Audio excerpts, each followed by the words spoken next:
तो पिछले क्लास में आप लोगों ने रोल नंबर 10 देख रखा था और आज जो रोल नंबर 11 से स्टार्ट होगा। और रोल नंबर 11 में क्या रूल है कि जब कोई नाउन या pronoun not only but also say connected हो तो हमें वर्ब का प्रयोग जो बाद में नाउन या प्रोनाउन आएगा उसी के अकॉर्डिंग करना है। अर्थात यदि बाद वाली नाउन या प्रोनाउन प्लूरल है तो वर्ब भी कैसी होगी, प्लूरल होगी। और अगर नाउन या प्रोनाउन सिंगुलर है तो वर्ब कैसी होगी, सिंगुलर। जैसे परीक्षा में दे देगा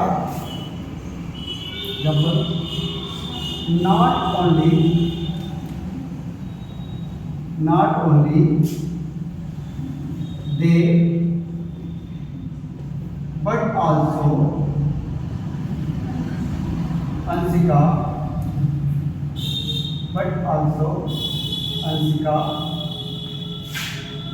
have completed a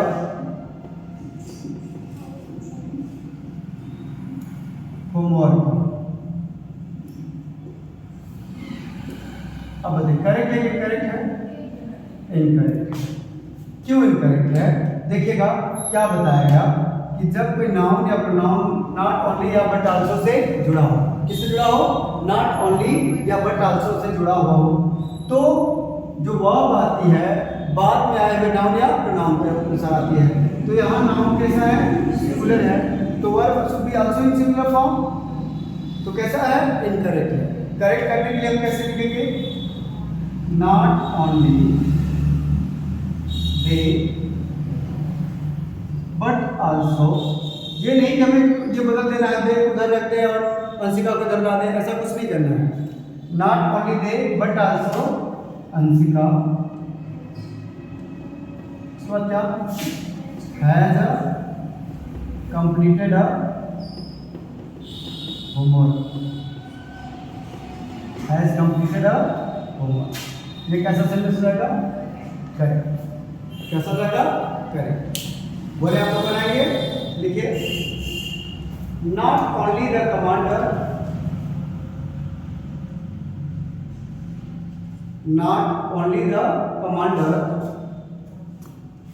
but also not only the commander but also the soldiers was killed। not only the commander but also the soldiers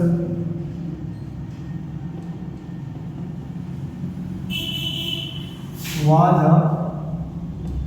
killed। कैसा सेंटेंस है, इनकरेक्ट सेंटेंस है। Not only the commander but also the soldiers was killed। Dear student, ये कैसा sentence है, incorrect है ना।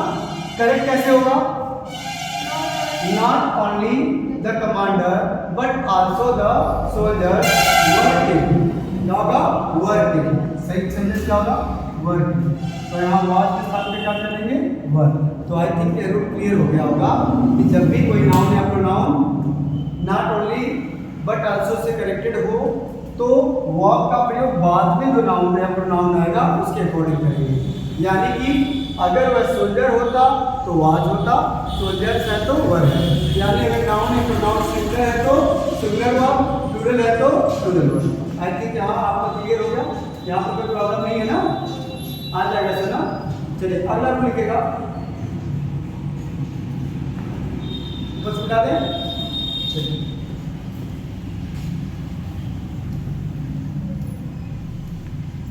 जो rule number 12 है वह है पुस्तकों, समाचार पत्रों, सब आप लोग शायद उसमें पढ़े हैं ना रूल्स ऑफ नंबर में। पुस्तकों, समाचार पत्रों, देशों, पुस्तकों, समाचार पत्रों, देशों इत्यादि के नाम देखने में चाहे प्लूरल क्यों ना हो, इत्यादि के नाम इत्यादि के नाम देखने में चाहे प्लूरल क्यों ना हो,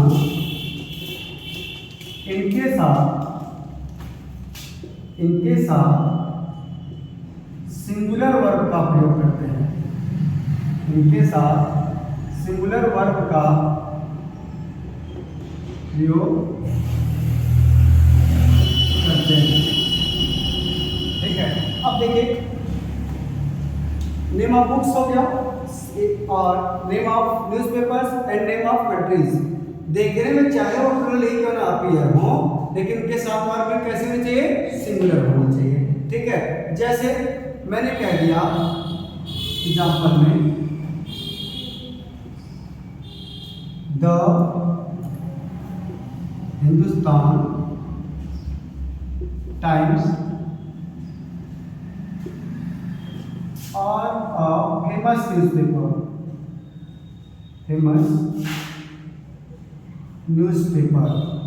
The Hindustan Times are a famous newspaper. Dear student, is this sentence correct? No, it is an incorrect sentence. And कैसे करेक्ट आप करेंगे?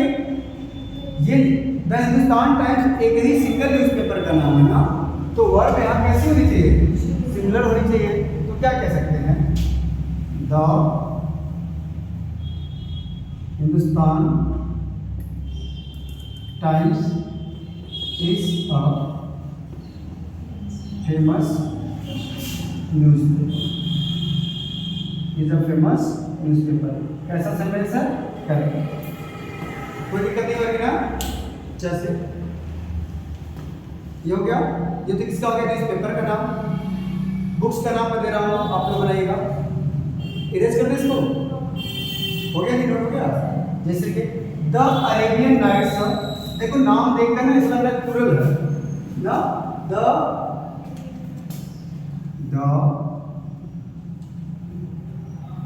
Arabian nights,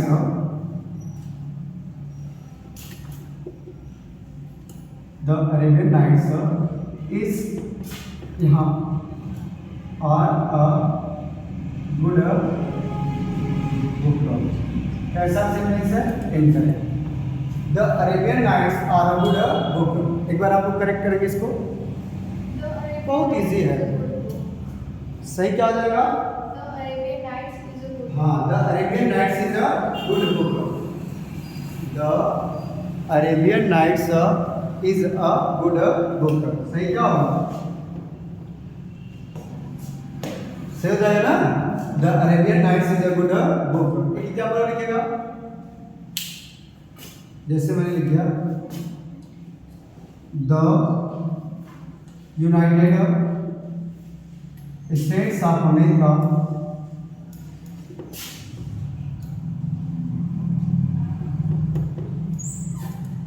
have a big force,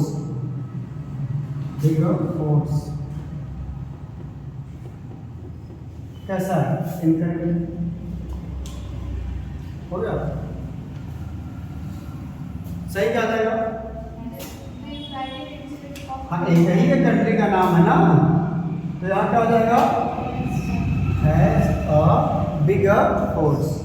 तो कोई दिक्कत नहीं ना। मतलब क्या है कि आपको जानना है, नेम ऑफ बुक्स हो, चाहे नेम ऑफ न्यूज़पेपर हो, चाहे नेम ऑफ कंट्रीज हो, देखने में चाहे वो प्लूरल क्यों ना अपीयर हो, लेकिन वर्ब उनके साथ क्या होनी चाहिए, सिंगुलर होनी चाहिए। ठीक है ना, कोई दिक्कत नहीं ना। चलिए अगला रूल देखिएगा जरा। तो नेक्स्ट रूल है ना कि जब कोई प्लूरल नाउन एक निश्चित माप यानी कि मेजरमेंट शो करता है, रकम यानी कि अमाउंट शो करता है, अथवा डिस्टेंस यानी कि दूरी को शो करता है, तो वह देखने में प्लूरल क्यों ना हो, लेकिन उसके साथ वर्ब कैसे होनी चाहिए, सिंगुलर। वर्ब कैसे होनी चाहिए, सिंगुलर होनी चाहिए। यहाँ एग्जांपल में ये फ्रीक्वेंटली आस्क्ड क्वेश्चन है, 70 miles are a long distance. क्या बताया गया, ये डिस्टेंस शो कर रहा है, ठीक है ना। तो क्या बताया गया कि देखने में प्लूरल क्यों ना हो, इसके साथ वर्ब कैसे होनी चाहिए, सिंगुलर। तो हम क्या करेंगे,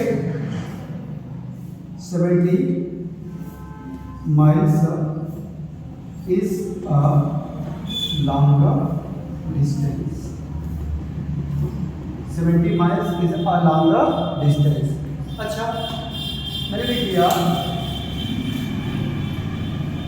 20 rupees are not a big amount. 20 rupees are not a big amount. Correct है कि इनकरेक्ट है? क्यों इनकरेक्ट? रुपीज अमाउंट शो कर रहा है। 20 रुपीज क्या कर रहा है?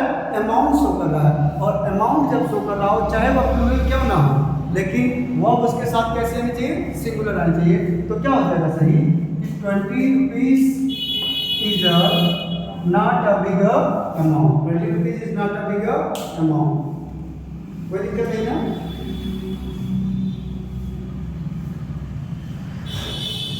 आगे कैसा ना? कोई प्रॉब्लम नहीं है ना? चलिए, नोट हो गया सबका? तो आप देख सकते हैं जो नेक्स्ट रूल है, इसमें क्या दिखाया गया है कि ऊपर कुछ नाउन्स दिए गए हैं, वेट्स, पेन्स और मीन्स। इनके साथ सिंगुलर और प्लूरल दोनों वर्ब को रखा जा सकता है। जैसा अर्थ निकलेगा वैसा हमको वर्ब रखनी पड़ेगी, ठीक है ना? तो देखिएगा, यहाँ देख सकते हैं pains of life are unbearable, ये भी करेंगे, ठीक है? The much pains has been taken, यहाँ है सिंगुलर है ना, लेकिन यहाँ पेन्स है, लेकिन सिंगुलर वर्ब भी यहाँ हम रख सकते हैं। अभी क्या है? करेक्ट है। The wages of sin is a death, ये भी क्या है? सही है। तो आपको क्या पता चला यहाँ से कि वेक्स, पेन्स और मीन्स ऐसे शब्द हैं जिनके साथ हम सिंगुलर और प्लूरल दोनों प्रकार के वर्ब को रख सकते हैं। क्लियर हो गया ना? यहाँ तो कोई प्रॉब्लम नहीं होगी ना? एक बार नोट करिएगा, कि याद करना है, ठीक है? तो परीक्षा में इनको देने के बहुत कम चांसेस होते हैं। ऐसे प्रश्न जिनके साथ दोनों वर्ब रखा जा सकता है, तो वर्ब के क्वेश्चन के रूप में इनको देने के चांसेस बहुत कम होते हैं ना? ठीक है, इसको नोट करिएगा। तो your next rule is describe, regard, mention, define, treat, represent, etc verb always takes as after it. इन सभी क्रियाओं के पश्चात किसका प्रयोग होता है? एज का। इसके बाद डिस्क्राइब के साथ, रिगार्ड के साथ, मेंशन, डिफाइन, ट्रीट, रिप्रेजेंट आदि क्रियाओं के पश्चात सदैव किसका प्रयोग करना चाहिए? एज का। जैसे मैंने एक सेंटेंस लिखा, she regards me her guardian, तो यहाँ मैंने ब्लैंक छोड़ रखा है, ठीक है? तो यहाँ क्या अवश्य आना चाहिए? एज, ठीक है ना?